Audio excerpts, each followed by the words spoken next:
प्रणाम मित्रों, मैं आपका सारथी आपका स्वागत करता हूं। आगे हम देखेंगे कि भगवान कृष्ण ने जब दिग्भ्रमित अर्जुन को अपने समक्ष बच्चों की तरह विलाप करते पाया तो भगवान कृष्ण ने अर्जुन को जीवन और उसकी कटुता से परिचित कराया। जीवन, शरीर और आत्मा में क्या संबंध है और ये किस तरह से भिन्न है। जीवन, शरीर ये सब नश्वर है, मिट्टी में मिल जाता है। क्या मुरलीधर की बात को अर्जुन समझ पाया? आइए देखते हैं।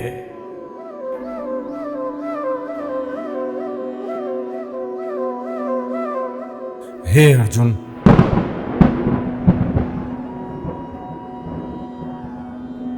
तुम्हें इस समय कौन सा मोह का बंधन बांध रहा है?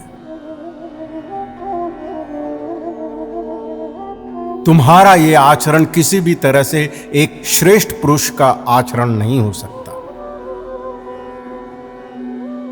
ना ही तुम्हें कोई स्वर्ग मिलेगा, ना ही इससे कोई कीर्ति की प्राप्ति होगी। इसलिए हे अर्जुन, नपुंसकता त्याग दो। तुम्हारे जैसे शूरवीर को यह शोभा नहीं देता। अपने हृदय की दुर्बलता को त्याग दो अर्जुन, और युद्ध के लिए खड़े हो जाओ। हे मधुसूदन, मैं युद्ध भूमि में भीष्म पितामह और गुरु द्रोण पर किस तरह बाणों से वार कर पाऊंगा? हे अरिसुदन, वे दोनों ही मेरे लिए पूजनीय हैं।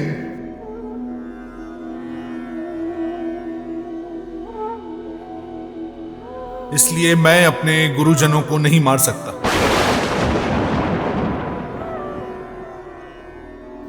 यदि मुझे भिक्षा मांगकर भी समय व्यतीत करना हुआ तो मुझे स्वीकार्य है।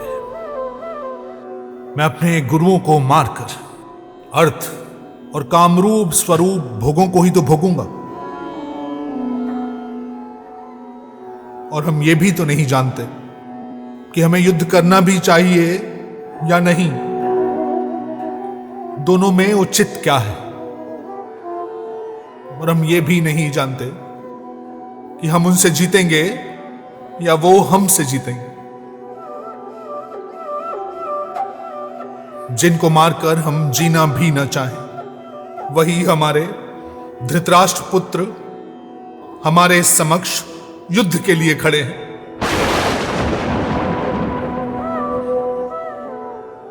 इसलिए अपने इस कायरता वाले स्वभाव और धर्म के विषय में मोहित चित्त हुआ मैं अर्जुन आपसे पूछता हूं, जो करना मेरे लिए कल्याणकारी है वो मुझे बताइए। क्योंकि मैं आपका शिष्य हूं,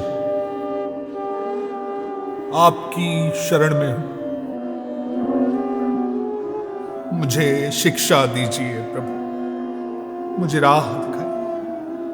क्योंकि प्रभु, इस धरती के टुकड़े, राज्य, धन, संपदा, किसी भी प्रकार के सुख को मैं नहीं देखना चाहता जो मेरी इंद्रियों को दूषित करने वाले शोक को दूर कर सके।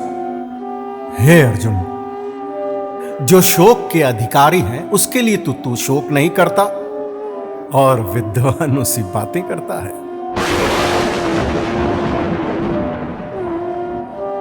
जिनकी मृत्यु हो गई है और जिनकी मृत्यु नहीं हुई है, विद्वान तो उनके लिए भी शोक नहीं करते। ऐसा नहीं है कि किसी भी काल में मैं नहीं था या तू नहीं था, अथवा ये राजा लोग नहीं थे, और ऐसा भी नहीं है कि ये लोग आगे भी नहीं रहेंगे।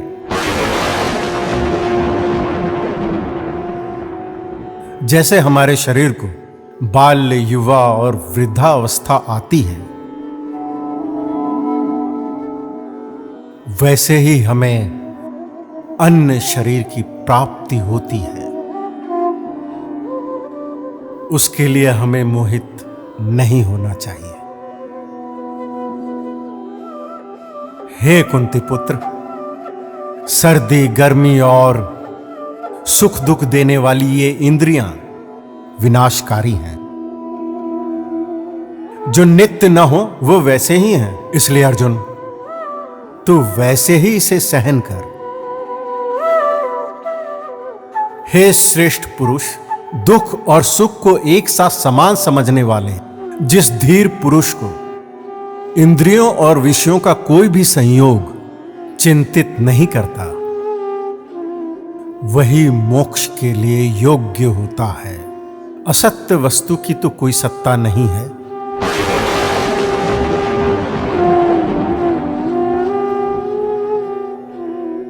हे अर्जुन, नाश रहित नित्य स्वरूप लेने वाले जीवात्मा के सभी शरीर नाशवान हैं। इसलिए हे भरतवंशी, उठ और युद्ध कर। जो नाश नहीं होता वही है ये संपूर्ण जगत। इस अविनाशी के विनाश करने का सामर्थ्य किसी में नहीं है। जो समझता है कि वो इस आत्मा को मार सकता है, या फिर जो इसे मरा हुआ समझता है, वो दोनों मूर्ख इस बात को नहीं जानते कि आत्मा ना तो मरती है, ना ही इसे कोई मार सकता है। ये आत्मा ना तो किसी काल में जन्म लेती है, ना ही मरती है, ना ही फिर से उत्पन्न होती है। आत्मा अजन्मा है, नित्य है, सनातन है, पुरातन है। शरीर के मर जाने से भी यह आत्मा नहीं मरती। इसलिए हे अर्जुन, तो उठ और युद्ध कर।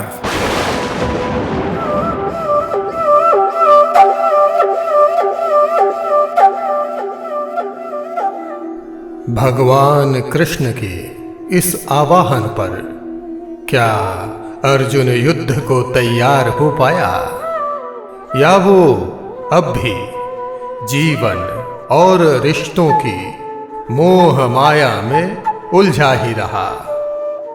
मैं सारथी ये आपको अगले अंक में दिखाऊंगा। आप मेरे साथ इस यात्रा में बने रहना।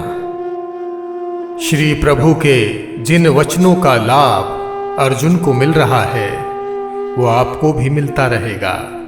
इस सारथी के साथ बने रहें। धन्यवाद।